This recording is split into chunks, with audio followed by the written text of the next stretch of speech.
इस टॉपिक को आप कह सकते हो कि ये इस चैप्टर का सबसे इंटरेस्टिंग, सबसे इंपॉर्टेंट टॉपिक है। इसके अलावा तो बिल्कुल ही लेमन चैप्टर है पूरा का पूरा। इस टॉपिक में पता नहीं क्यों बट लोग बहुत कंफ्यूज हो जाते हैं, इस टर्म में बहुत ज्यादा कंफ्यूज हो जाते हैं कि सर डेबिट नोट क्या होता है, क्रेडिट नोट क्या होता है और कब किसको में यूज करना होता है, कौन डेबिट नोट इशू करता है, कौन क्रेडिट नोट इशू करता है और क्यों डेबिट नोट है, क्यों वो पर्सन डेबिट नोट इशू करता है, क्यों दूसरा पर्सन क्रेडिट नोट इशू करता है, क्या इसके पीछे लॉजिक है। तो बिल्कुल लॉजिकली समझेंगे। एक बार आपने समझ लिया, 10 मिनट इसके ऊपर अपने इन्वेस्ट कर लिए तो आपको ये लाइफ लॉन्ग काम आएगा। और रियल लाइफ में आप कभी भी बिजनेस ट्रांजैक्शन करते हैं तो आप इसको इतना ज्यादा यूज होते हुए देखेंगे, क्योंकि बहुत ही प्रैक्टिकल टाइप की चीज है। कोई भी सामान को लौटाया जाएगा तो आपको उस टाइम पे डेबिट नोट क्रेडिट नोट का जिक्र दिखेगा। और लौटाया ना जाना बहुत स्वाभाविक है, कभी भी बिजनेस के अंदर ट्रांजैक्शंस होती हैं तो बल्क में चीजें खरीदी जाती हैं, कई बार चीजें डिफेक्टिव निकल जाती हैं और चीजों को लौटाना पड़ता है। Mandatory in nature, regular practice है किसी भी बिजनेस ट्रांजैक्शन की, तो उस केस में इस टर्म को यूज किया जाता है। अब क्या मतलब है डेबिट नोट क्रेडिट नोट का, उससे पहले आप जरा इस चीज को समझें कि जब भी कोई ट्रांजैक्शन की शुरुआत होती है तो कैसे शुरुआत होती है। थोड़ा सा हम पहले उस बैकग्राउंड को समझ लेते हैं, ठीक है। तो ये एक पर्सन है, मान लेते हैं इसका नाम है मिस्टर ए और ये दूसरा व्यक्ति है जिसका नाम है मिस्टर बी, ठीक है। एक साथ दोनों कॉन्सेप्ट को समझ लेंगे। कॉन्सेप्ट समझ में आ गया, फटाफट से इसको गो थ्रू कर जाएंगे हम। पहला मिस्टर ए, मिस्टर ए जो है ये है सेलर, ये सेलर है और मिस्टर बी जो है ये है हमारा बायर। अब इसने कोई सामान इसको सेल किया, मान लेते हैं कि इसने क्या सेल किया, जैसे कि हमारे एग्जांपल में है एफएम रेडियो। तो इस भाई साहब ने इसको एफएम रेडियो बेचा है, मान लेते हैं 100 एफएम रेडियो जो है वो इसने इसको सेल किया था, ठीक है। अब ये जो है ये भाई साहब बैठे हैं कहां, दिल्ली में, और इन्होंने जो बेचा है ये भाई साहब कहां बैठे हैं, ये बेचे हैं मुंबई में। तो इन्होंने कोई एक सैंपल देखा होगा, इसके बेसिस पे इन्होंने ऑर्डर प्लेस किया और इन भाई साहब ने दिल्ली से 100 एफएम रेडियो जो है वो डिस्पैच करा दिए मुंबई के लिए बायर के पास।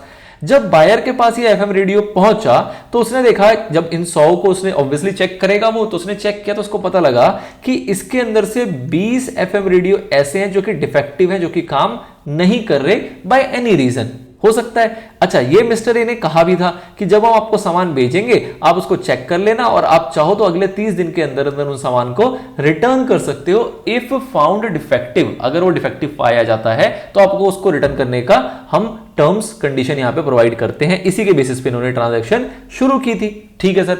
अब जब इसने इसको सेल किया था तो उस केस में एक बार ट्रांजैक्शन को समझे, क्यों, क्योंकि आपको डेबिट क्रेडिट के रूल्स पता लग गए हैं, इसलिए मैं उस रूल के थ्रू आपको समझाने की कोशिश करूंगा कि जब इसने सेल किया होगा तो सेल करते वक्त इसने क्या एंट्री की होगी। जब इसने सेल किया होगा तो सेल करते वक्त क्या एंट्री की होगी, ये बात ध्यान रखें कि सेल जो हो रही है वो क्रेडिट में हो रही है। इन जनरल बिजनेस में जो सेल्स होती है वो क्रेडिट में ही होती हैं, ऑल्दो कैश में भी हो तो भी डेबिट क्रेडिट नोट आपको देखने को मिल जाएगा, उसमें कोई दिक्कत वाली बात नहीं है। बट फिलहाल हम मान के चल रहे हैं कि ये सेल है क्रेडिट में, ठीक है सर।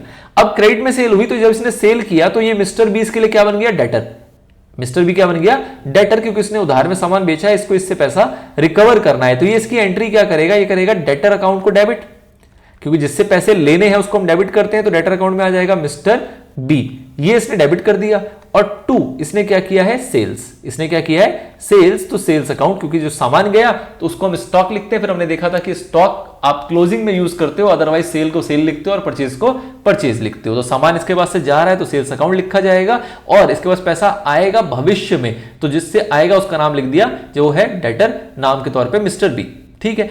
इसी का अपोजिट ये जो ट्रांजैक्शन हुई है कितने की हुई होगी, ये 100 एफएम की ट्रांजैक्शन होगी, 100 एफएम रेडियो की ट्रांजैक्शन थी। इसी का अपोजिट मिस्टर बी ने क्या ट्रांजैक्शन किया होगा, मिस्टर बी ने ट्रांजैक्शन की क्या कि इसके पास सामान आ रहा है तो इसको ये लिखता है क्या, परचेज अकाउंट डेबिट टू, किससे, तो जिससे आ रहा है उसको ये क्या बोलेगा, क्रेडिटर, क्योंकि इसने उधार में खरीदा है, भविष्य में पैसे चुकाने पड़ेंगे। और क्रेडिटर का नाम क्या है, क्रेडिटर का नाम है मिस्टर ए। ये इसने ट्रांजैक्शन कर दिया। नाउ इतनी बात अगर आपको समझ में आ गई है तो पहले एक बार थम्स अप दें कि इतनी बात आपकी क्लियर हो चुकी है कि भाई जब ये सेल करता है इसके पास से सामान जाता है, सामान जो जाता है उसको हम सेल्स लिखते हैं, पैसा आएगा, रूल्स हमें पता है कि जो आ रहा होता है उसको डेबिट करते हैं, पैसा भी आया नहीं है, भविष्य में आएगा तो हमने डेटर को डेबिट कर दिया।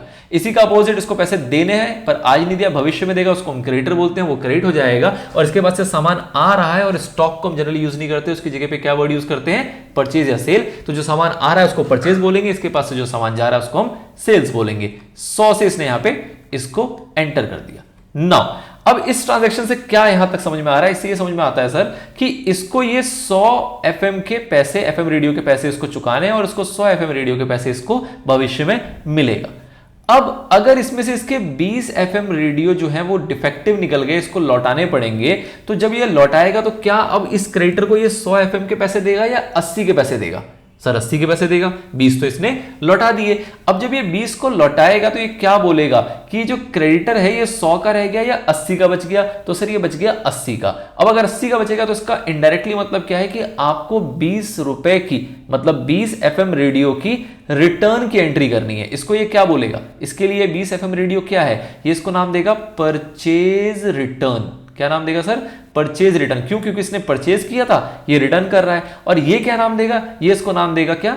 सेल्स रिटर्न, क्योंकि इसने सेल किया था और इसको सेल के बदले वापस सामान मिल रहा है, तो उसको हम क्या नाम देते हैं? उसको हम नाम देते हैं सेल्स रिटर्न का। ठीक है सर। अब इसकी एंट्री क्या होगी? तो इसने कहा था क्रेडिटर मैं तुझको 100 एफएम रेडियो के पैसे दूंगा। अब इसने कहा 20 के काटने हैं मेरे को। काटने के लिए ये क्या एंट्री करेगा? ये इस क्रेडिटर को, जिसको इसने क्रेडिट कर रखा था, इसको ये डेबिट कर देगा। बोलेगा इस क्रेडिटर को मुझे इतने पैसे अब नहीं देने। ये कौन है? Mister A. कितने नहीं देने सर? 20 नहीं देने। 2 क्यों नहीं देने सर? क्योंकि इस परचेज जो किया था, इस परचेज का क्या हो गया? इस परचेज का रिटर्न कर दिया गया है, तो परचेज रिटर्न अकाउंट। मोटे तौर पे ये जो एंट्री थी, जो परचेज के वक्त थी, इसकी उल्टी एंट्री आपने पास कर दी। जिसको आपने क्रेडिट किया था उसको डेबिट कर दिया, और जिसको डेबिट किया था उसको क्रेडिट कर दिया। ये परचेज था, ये परचेज रिटर्न है, इसलिए परचेज रिटर्न क्रेडिट हो जाएगा। मतलब कि इसकी अपोजिट एंट्री कर दी। यहां आप कह रहे थे कि भाई साहब तेरे को 100 देने हैं, अब आपने कहा 20 उसमें से हम काट लेंगे, तो इसलिए 20 को आपने यहां पे डेबिट कर दिया। ठीक है। ऐसे ही ये इसका उल्टा क्या करेगा? ये बोलेगा कि भैया ये सेल्स की जगह पे ये डेबिट किसको करेगा? Sales return. इसके पास सामान आ रहा है और सामान आने का कारण क्या है? Sales return. इसके पास से सामान जा रहा है, सामान जाने का कारण क्या है? Purchase return. जो जा रहा है वो क्रेडिट, जो आ रहा है वो डेबिट। ठीक है सर। और 2, अब इसको इतने पैसे कम मिलेंगे, तो डेटर इसका क्या हो जाएगा? यहां पे क्रेडिटर। डेटर जो होगा वो क्या हो जाएगा? क्रेडिट हो जाएगा मिस्टर बी। कितने से? उसी 20 से। ठीक है। इतनी बात समझ में आती है कि हमने इस ट्रांजैक्शन का इसको भी अपोजिट कर दिया, इस ट्रांजैक्शन का इसको भी अपोजिट कर दिया लॉजिकली। एक बार लॉजिक इसका फिर से देखें। यहां 100 एफएम रेडियो के पैसे मिलने थे, तो डेटर अकाउंट आपका डेबिट हो गया। सामान जा रहा था, उसको हमने लिखा सेल्स अकाउंट। यहां सामान आ रहा था, इसलिए डेबिट हुआ परचेज अकाउंट। और इतने पैसे आपको देने थे, उधारी थी, लाइबिलिटी थी, तो ये आपका क्रेडिटर हो गया। कितने पैसे आपको भविष्य में देने पड़ेंगे? 100।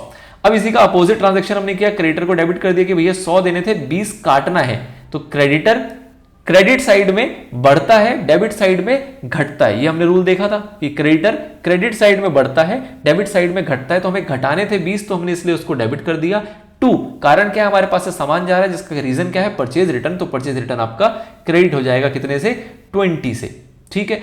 इसी का उल्टा यहां पे कि डेटर आपका डेबिट साइड में बढ़ता है, लेकिन आपको डेबिट में से अब घटाना है, क्योंकि जो 100 रुपए मिलने की उम्मीद थी उसमें से 20 के आपको पैसे नहीं मिलेंगे, तो 20 को आपने यहां पे क्रेडिट करना पड़ेगा। और कारण क्या है? सेल्स रिटर्न के आपके पास कुछ गुड्स आ रहा है, और उस गुड्स के आने का रीजन क्या है? Sales return. तो वो हो गया। ठीक है। अब जब इस सामान को ये लौटाया जाएगा, तो ये जो बायर है, ये जो मिस्टर बी है, ये मिस्टर ए को जब इसने इसको सेल किया होगा, तो बताओ इसने क्या दिया होगा? इसने दिया होगा एक इनवॉइस, जो हमने पीछे पढ़ा था। इसने क्या दिया होगा? इनवॉइस, जिसको इसने क्या नाम बोला होगा? इसने उसको बोला होगा बिल। इसने क्या होगा? बिल। अब ये इनवॉइस हो, बिल हो, ये हमने देख लिया सिनोनिम्स होते हैं, कोई फर्क इससे नहीं पड़ता, कोई ज्यादा इससे दिक्कत वाली बात नहीं है। ठीक है सर। बट जब ये इसको सामान लौटा रहा है, तो ये क्या बोल रहा है कि सुन भाई क्रेडिटर, ये मिस्टर बी जो है वो मिस्टर ए से बात कर रहा है, और क्या बोल रहा है? ऐसा है क्रेडिटर भाई साहब, तुमने जो मेरे को क्रेडिटर थे तुम्हारे, उसको मैं डेबिट कर रहा हूं। उसको मैं क्या कर रहा हूं? 20 से डेबिट कर रहा हूं। मतलब ये क्रेडिटर को कह रहा है कि मैं तुम्हारे अकाउंट को, तुम्हारा अकाउंट जो 100 एफएम रेडियो का था, उसको मैं 20 एफएम रेडियो से क्या कर दे रहा हूं? डेबिट कर दे रहा हूं। क्यों? क्योंकि ये सामान जो है वो डिफेक्टिव पाया गया है। और ये सामान के साथ साथ वो उसको क्या देगा? इस डेबिट करने का प्रूफ, जिसको बोलता है क्या? Debit note. जिसको क्या बोला जाता है? Debit note. ठीक है। मतलब कि इसने इसको एक नोट इशू किया इस सामान के साथ साथ, इस 20 एफएम रेडियो को लौटाया, और साथ में एक डेबिट नोट किया कि भैया 100 के जो पैसे देने थे इस इनवॉइस के बेसिस पे, उसमें से मैं तेरे को 20 लौटा रहा हूं, और उसके लिए मैं इनवॉइस तो काट के देगा नहीं। ये तो ऐसा नहीं है ना कि ये 20 एफएम रेडियो सेल कर रहा है कि ये अब इनवॉइस काटेगा। नहीं, ये तो सेल्स को रिटर्न कर रहा है। और रिटर्न करने से हो क्या रहा है कि जो क्रेडिटर 100 से क्रेडिट था, वो 20 से क्या हो गया? डेबिट। जो क्रेडिटर 100 से क्रेडिट था वो 20 से हो गया डेबिट, इसलिए ये जो परचेजर है, जो बायर है, ये इसको नाम देता है डेबिट नोट का। ये क्या नाम देता है? डेबिट नोट का। और जब ये सामान इसके पास पहुंच जाएगा तो जो ये सेलर है ये क्या इशू करेगा? ये इशू करेगा क्रेडिट नोट। क्यों? क्योंकि इसने उस पार्टी को क्या कर दिया है? क्रेडिट कर दिया है। तो कंफर्म करने के लिए ये जो नोट इशू करेगा उसको क्या नाम कहते हैं? उसको हम कहते हैं क्रेडिट नोट। कि लो भैया डेटर, मैंने तुम्हें इतने से क्रेडिट कर दिया, मतलब इतने पैसे तुम्हें देने की आवश्यकता नहीं है। इसने लौटाया, इसने कहा कि मैंने तुम्हारे अकाउंट को डेबिट कर दिया, मैं इतने पैसे तुमको नहीं दूंगा। कारण क्या है? क्योंकि तुम्हारा जो सामान है वो डिफेक्टिव पाया गया। और सेम अमाउंट से ये इसको क्रेडिट नोट इशू करेगा जब इसको ये सामान मिल जाएगा और डेबिट नोट मिल जाएगा, और ये भी कहेगा कि हाँ, उस डेबिट नोट के बेसिस पे मैंने तुम्हारे अकाउंट को क्या कर दिया? क्रेडिट कर दिया। इसलिए ये इसको जो नोट इशू करता है उसको क्या नाम देते हैं? उसको हम नाम देते हैं क्रेडिट नोट का। और इसको क्या नाम देते हैं? इसको नाम देते हैं डेबिट नोट का। आई होप लॉजिकली ये पूरी कहानी आपको समझ में आ गई होगी।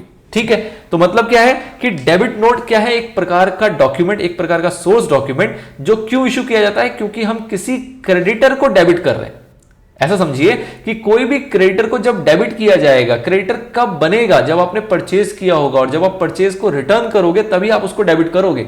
या तो आप उसको पैसे दे देते तो डेबिट नोट देने की आवश्यकता नहीं थी। बट जब आपने पैसे नहीं दिया, आपने उसको रियल का नोट नहीं दिया, गांधी जी वाला नोट नहीं दिया, तो उसके बदले आप क्या दे रहे हो? उसको आप दे रहे हो डेबिट नोट। कि भैया तेरा अकाउंट तो डेबिट हो गया और मैंने तेरे को पैसे नहीं दूंगा, ये डिफेक्टिव वाला माल लौटा दूंगा। सेम जब इसको रिसीव हुआ, इसने कहा कि भैया मैंने तुम्हारे अकाउंट को क्रेडिट कर दिया, मतलब तुम्हें इतने पैसे देने की आवश्यकता नहीं है। डेटर का अकाउंट था, पैसे लेने वाला अकाउंट था, इसको क्रेडिट किया, मतलब इतना पैसा अब इसको नहीं मिलेगा। उसका प्रूफ क्या है? उसका सोर्स डॉक्यूमेंट क्या है? उसका सोर्स डॉक्यूमेंट है क्रेडिट नोट। ठीक है सर। अब जब ये डेबिट नोट इशू करेगा, ये अगेन 2 कॉपी में इशू करेगा। ओरिजिनल कॉपी इसको भेजेगा और डुप्लीकेट अपने पास रखेगा बुक्स में रिकॉर्ड करने के लिए। और यही सेम काम ये भी करता है कि क्रेडिट नोट को 2 कॉपी में इशू करेगा, ओरिजिनल इसको भेजेगा रिकॉर्ड करने के लिए, और दूसरा वाला अपने पास रखेगा अपने बुक्स ऑफ अकाउंट में रिकॉर्ड करने के लिए। ये बात बिल्कुल तय है, बिल्कुल कंफर्म्ड है कि जो डेबिट नोट होगा और जो क्रेडिट नोट होगा, ये दोनों के दोनों इक्वल अमाउंट के होंगे। ठीक है सर। अच्छा, ये तो हो गई थ्योरेटिकल सेगमेंट। अब प्रैक्टिकल सेगमेंट में अगर आ जाए कि रियल लाइफ में कैसे होता है, तो रियल लाइफ में कोई एक ही व्यक्ति नोट इशू करता है। क्योंकि आप देख रहे हैं कि दोनों नोट जो है वो एक ही तरीके का काम कर रहे हैं। अगर इसने क्रेडिट नोट इशू कर दिया तो ऑटोमेटिकली वो इसके लिए क्या बन जाएगा? Debit note. और अगर इसने डेबिट नोट इशू कर दिया तो ऑटोमेटिकली इसके लिए क्या बन जाएगा? Credit note. एक कॉपी इसने इसको दे दिया था, एक अपने पास रखा था, तो जो इसके पास है उसके बेसिस पे ये अपने बुक्स में ट्रांजैक्शन रिकॉर्ड कर पाएगा, और जो इसको दिया है उसके बेसिस पे ये रिकॉर्ड कर पाएगा। मतलब दूसरा वाला नोट जो है वो प्रैक्टिकली इशू नहीं किया जाता। दोनों पार्टी में से कोई एक पार्टी ही नोट इशू करती है और दूसरा वाला उसको कंफर्म कर देता है, एक्सेप्ट कर लेता है, और बात वहां पे खत्म हो जाती है। उसको दोबारा से नोट इशू करने की आवश्यकता नहीं होती। मतलब कोई भी एक नोट इशू हो गया, अगर डेबिट नोट इशू हो गया तो ऑटोमेटिकली वो इसके लिए क्रेडिट नोट बन जाएगा, क्रेडिट नोट इशू हो गया तो ऑटोमेटिकली वो इसके लिए डेबिट नोट बन जाएगा। उसकी तरीके से एक डॉक्यूमेंट हो जाएगा जो कि सोर्स डॉक्यूमेंट के रूप में काम करेगा, और उसके बेसिस पे आप अपने बुक्स ऑफ अकाउंट में एंट्री कर लोगे। आई होप आपको ये लॉजिकली समझ में आ गया होगा कॉन्सेप्ट कि डेबिट नोट और क्रेडिट नोट क्या होता है। अगर नहीं समझ में आया, दोबारा से इसको रिपीट करके सुन ले। मेरे को नहीं लगता कि इसके अंदर कुछ भी ऐसा छूटा है जो कि लॉजिकली आपको पता होना चाहिए। क्यों डेबिट नोट कहा जाता है, क्यों क्रेडिट नोट कहा जाता है, वो भी आपको यहां पे क्लियर हो गया है कि क्यों किसी को डेबिट नोट, क्यों किसी को क्रेडिट नोट का नाम दिया गया है। नाउ फटाफट से एक बार रीडिंग लगा लेते हैं।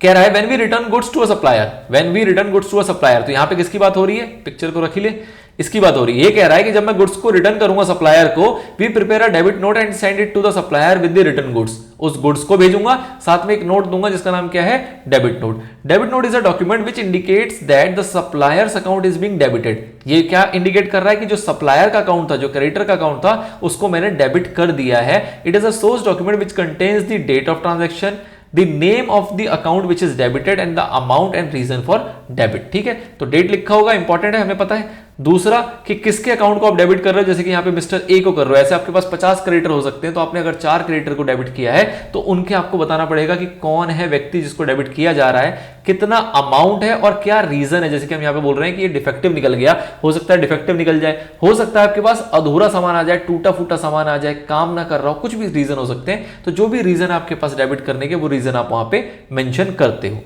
A duplicate copy or the counter folio of the debit note is retained by us। उसका डुप्लीकेट हम रख लेंगे, ओरिजिनल उसको दे देंगे, on the basis of which the supplier accounts is debited in our books। उसी के बेसिस पे हमारा सप्लायर अकाउंट डेबिट हुआ है, वो हमारा एक तरीके का सोर्स डॉक्यूमेंट के रूप में काम करेगा। फॉर्मेट देखते हैं अगर इसका, तो फॉर्मेट आपके सामने है। क्या फॉर्मेट है डेबिट नोट? यहां पे जो पार्टी है उसका नाम लिखा गया गणेश ट्रेडर्स, नोट नंबर है, डेट है, इसको थोड़ा सा इरेज कर ले, मेन पिक्चर रहने देते हैं, ठीक है। चलिए, तो ये गणेश ट्रेडर्स है जो पार्टी जो इशू कर रही है, और यहां पे दूसरा जो शनमुगा ट्रेडर्स जो दूसरी पार्टी है, ठीक है। तो दोनों पार्टी का नाम आ गया, इसने इशू किया। Name and address of the supplier, जिसने सप्लायर था वो ये है, ये पार्टी वो है जिसने डेबिट नोट इशू किया, मतलब मिस्टर बी, और ये पार्टी वो है जिसका नाम यहां पे लिखा जा रहा है मिस्टर ए, जो कि सप्लायर था, ठीक है। अब यहां पे कुछ टर्म्स वगैरह हैं, वो कुछ लिखे हुए, वो लिखे हो ना हो कोई फर्क नहीं पड़ता, आप सैंपल के रूप में और भी कुछ टर्म दे सकते हैं। जो मेन पर्टिकुलर है वो ये कि भैया ये हमने तुमसे खरीदा था, ठीक है। ये जून 14 को इशू किया जा रहा है, जून 14 को डेबिट नोट इशू हुआ, जून 14 की ही ये ट्रांजैक्शन रिकॉर्ड की जा रही है। इसमें कहा जा रहा है कि 20 FM radio sets purchase under your invoice, जो भी इसका इनवॉइस ने इशू किया था, कह रहा है इस इनवॉइस के तहत हमने 20 परचेज किया था 2 जून को, जिसको कि 14 जून को वो लौटा रहा है। Now return as the sets are not in working condition, जो वो मिले थे वो वर्किंग कंडीशन में नहीं है। 75 रुपए का एक सेट था, तो 20 × 75 1500 रुपए का अमाउंट हो गया। पैकिंग चार्जेस अगर आपके कुछ लगे तो वो डिपेंड करता है कि आप दोनों लोगों ने कैसे एग्री किया था। इसने कहा कि भाई साहब माल खराब निकलेगा तो लौटाऊंगा, लौटाने के अंदर मुझे उसको पैक वैक भी करना पड़ेगा, उसका पैसा कौन भरेगा? माल खराब निकला है तो वो किसकी रिस्पॉन्सिबिलिटी है? सेलर की, तो इसका खर्चा भी कौन उठाएगा? सेलर। तो उसने 100 रुपए पैकिंग चार्जेस के भी जोड़े और 1600 रुपए का डेबिट नोट इशू कर दिया, मतलब कि उसको 20 यूनिट के तो पैसे नहीं देने, साथ में 100 रुपए उसने एडिशनल काट लिए, तो उतने अमाउंट से ये क्या हो जाएगा? डेबिट हो जाएगा 1600 रुपए से, ठीक है। तो इस प्रकार का एक डेबिट नोट इशू किया जाता है, बेसिक सी बात है, कुछ खास ऐसा इसमें अंदर है नहीं ना। इसी का अपोजिट, जैसा कि मैंने आपको बताया कि वो क्या होगा, क्रेडिट नोट होगा, तो उसका भी एग्जांपल देख लेते हैं फटाफट से। क्रेडिट नोट क्या है? When goods are receive back from a customer, किसी भी कस्टमर से, जैसे कि यहां पे मिस्टर ए को गुड्स मिल रहा है, a credit note is sent to him indicating that customer accounts has been created in our books। तो बेसिकली ये क्या है? एक प्रकार का कंफर्मेशन है कि हाँ भैया मैंने भी तुम्हारे अकाउंट को क्या कर दिया है? क्रेडिट कर दिया है, टेंशन लेने वाली बात नहीं है, तुम्हें इतना पैसा हमें नहीं देना। तो उसकी एक कंफर्मेशन जो भेजी जा रही है वो क्रेडिट नोट के रूप में भेजी जाती है। प्रैक्टिकली मैंने आपको बताया रियल लाइफ के अंदर कोई कंफर्मेशन नोट बना के नहीं भेजता है, वो सीधा मेल पे या कॉल पे एक्सेप्ट कर लेता है कि ठीक है भैया तुमने नोट दे दिया, मैंने उसको एक्सेप्ट कर लिया है, ठीक है। तो क्रेडिटर ने अगर इसने इशू कर दिया तो इसका काम हो गया, इसने इशू कर दिया तो इसका काम हो गया, दोनों को इशू करने की आवश्यकता नहीं है। बट थ्योरेटिकली जब हम समझते हैं तो ये होता है कि डेबिट नोट ये लौटाएगा सामान के साथ, और ये जब ये कंफर्म करेगा तो इसके लिए एक इशू करेगा नोट, जिसको हम क्रेडिट नोट का नाम देते हैं, ठीक है। अगेन सेम चीज, duplicate copy of the credit note is written for record purpose. Original इसको दे देगा, डुप्लीकेट अपने पास रखेगा अपने रिकॉर्ड पर्पस के लिए। सैंपल क्या है? तो ये सैंपल अगेन मैंने आपको डिफरेंट सैंपल यहां पे दे रहा हूं। रीजन इसका ये है कि आपके मन में ये कल्पना ना पैदा हो कि कोई इसका फॉर्मेट है। कोई फॉर्मेट नहीं है, आप गूगल पे जाके लिखें डेबिट नोट, आपको 50 तरीके के फॉर्मेट मिल जाएंगे। क्रेडिट नोट लिखोगे आपको 52 तरीके के फॉर्मेट मिल जाएंगे। द पॉइंट इज कि कोई एग्जैक्ट फॉर्मेट नहीं होता, मोटा मोटा जो क्रक्स है, जो ऑब्जेक्टिव है वो फुलफिल होना चाहिए। वो फुलफिल कैसे हो जाएगा? जब आपकी कंपनी का नाम लिखा होगा, आपने क्रेडिट नोट इशू किया, क्रेडिट नोट लिखा हो गया, क्या इनवॉइस नंबर है, जो आपने खरीदा था उसका इनवॉइस क्या था, जो खरीदा था उसकी डेट क्या थी, मतलब कि जिस इनवॉइस के रेफरेंस में आप सामान लौटा रहे हो या जिस इनवॉइस के रेफरेंस में आप किसी भी अकाउंट को डेबिट या क्रेडिट कर रहे हो, उसकी डिटेल आप डाल दोगे कि भैया इस इनवॉइस के रेफरेंस में हम तुम्हें इतने से क्रेडिट करते हैं, सेम डेबिट नोट में इस इनवॉइस के रेफरेंस हम तुम्हें इतना डेबिट करते हैं, ठीक है। इसके अंदर बेसिक डिटेल्स है, इसमें आप 2 बातें लिखो या 6 बातें लिखो, कोई फर्क नहीं पड़ता। मोटा मोटा ये है कि जो आपका ये बना रहा है उसकी डिटेल्स आ गई और जिसको ये बिल किया जा रहा है उसकी डिटेल्स आ गई। मोटे तौर पर आपको सामान लिखना है कि क्या सामान, यहां पे किस सामान के लिए क्रेडिट नोट इशू किया जा रहा है, क्या क्वांटिटी थी, क्या रेट था और क्या उसका फाइनल अमाउंट आ गया। टोटल अमाउंट आ जाएगा, नीचे आप साइन वाइन करोगे, काम खत्म हो जाएगा, ठीक है। तो एक बिल का फॉर्मेट है, बट इस बिल के बिहाफ पे क्या हो रहा है कि आप अमाउंट को सेटल कर रहे हो, अमाउंट को एडजस्ट कर रहे हो आपस में, कोई गुड्स की लेन देन नहीं हो रही है। गुड्स की लेन देन हो चुकी थी और उसके बेस पे जो भी उसके अंदर कमियां खामियां पाई गई, उसके लिए आपस में एक डॉक्यूमेंट इशू किया जा रहा है, जिसके बेसिस पे दोनों के अकाउंट को म्यूचुअली सेटल किया जा रहा है टू द एक्सटेंट जितना भी सामान लौटाया गया है, ठीक है, और जितना भी सामान इसको रिसीव हुआ है, पाया गया, ठीक है। तो this is the overall concept of debit note, credit note. I hope आपको ये चीजें लाइफ टाइम याद रहेंगी, क्योंकि इतने बेहतरीन तरीके से आई डोंट थिंक सो कि आपको पहले किसी ने समझाया होगा। तो this is all about credit note, debit note. ये हमने तीसरे और चौथे प्रकार का सोर्स डॉक्यूमेंट समझ लिया है।